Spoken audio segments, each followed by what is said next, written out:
the classic hedge fund industry in today's market is defined by the long short variety. Yeah. Now, I know that you use long short as a certain part of that overall periphery, but what are the other distinct strategies that go into this? Yeah. So broadly speaking, so just to break it down in simple terms, there are three core strategies that we are kind of doing, right? So one is a market neutral pitch, which is basically always long a set of names, always short a set of names, right? So pure market neutral, classical risk premium play. So whether you play value or momentum or any kind of traditional risk factor. So that's one part. The second part is a more directional, pure trend following kind of a piece, wherein you're playing on short-term trends in the underlying markets that you're doing. So in this case, this is primarily India. So we do say Nifty and Bank Nifty. The objective is to capture short-term moves. So this strategy is designed to do well when markets like are in a trend, whether up or down. And then the third piece is similar to the first, but it's more bottom-up in terms of stock picking, right? So whether I want to be long or short a particular name, I take directional bets on that, but then I hedge the overlying delta or beta with an index. Right. So then effectively what I've got is one which is a pure stock versus stock kind of a strategy. The second, which is a more trend following on the index strategy.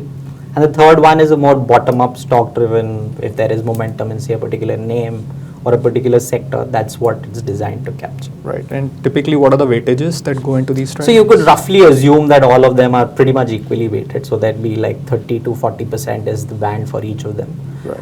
At any given point of time, obviously this could be between say 30 to 40. So you are looking at like one third on average. Right. Now when you combine all of this together, in the hedge fund parlance, there is something called gross exposure and net exposure. Correct, And gross, correct. just for the benefit of the viewers, is the long plus short, and net is the long minus short. Correct. That's the conventional way to understand this. How does this function in your strategy? Yeah. So for a gross exposure, obviously we are running anywhere between 150 to 200%, which so the SEBI limit obviously is at 2x, which is 200%. Currently we are running it at around 160, 170%, but we have room to scale that up a little more. In terms of net exposure, the historical average net exposure has been between 10 to 15%, which is why it's also more, which comes also more from the absolute return mandate, right? Because I can't run something which has very high delta and then to expect it to deliver across market scenarios. Absolutely. And the key thing is risk management. Yeah. So what all goes into ensuring that you do not suffer drawdowns? Yeah. Right.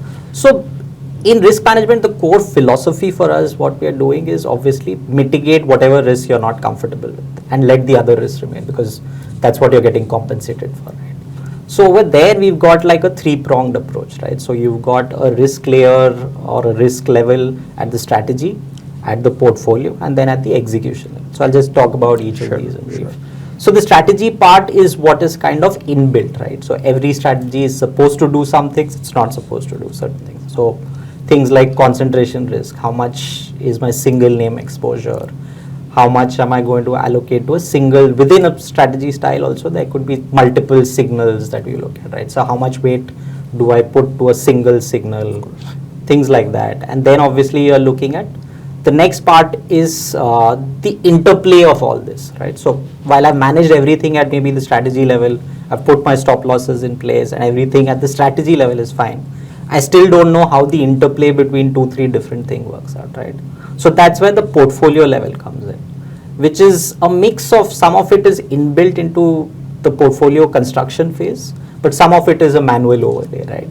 So things like minimizing style risk, minimizing the correlation risk, right? So because again, every strategy will do well in certain kinds of markets. So minimizing that is part of the portfolio construction process. But then you still have an explicit overlay saying that even though I have, let's say, an X% limit on a single name at the strategy level, right, I don't know how 3 different strategies might end up, right? So you have a manual overlay saying you want to stick to this kind of an exposure limit on a single name at the portfolio level. And then the third part is managing drawdowns within the portfolio level, right? Because there will be drawdowns for each of these strategies because these are not risk neutral, right? So they do take some amount of risk. So managing those in a systematic way. So again, where we have like a framework which defines when you want to scale down that strategy. Right. But the difficult part is when to scale that back up, right? So again, we've got a framework to when to scale down and scale that. So that's the second layer. And the third one, which is slightly underappreciated, is the execution layer of risk management, right? So here what we are trying to do is diversify across different things, right? So one is time diversification of your signals. So what that means is, in simple terms, let's say I have a strategy which gets its signals or gets its trade every 4 hours or 5 hours or whatever, right? Now, the simple way to do it is I run it at market open, and 4 hours down the line, you just see whether you want to be long, short, or whatever, right?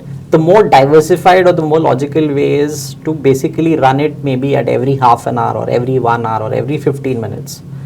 Do this on a 4 hour, but basically what you're doing is, instead of running it at one 4 hourly point, you've diversified that into multiple points, right? So what that does is not just diversifies your strategy risk, but also your execution risk.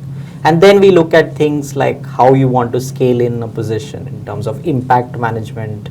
Again, for active strategies like ours, because costs and slippages matter a lot, that becomes a relevant aspect. So the execution layer of risk looks at all of these aspects, and that's how all of these three things put together work for.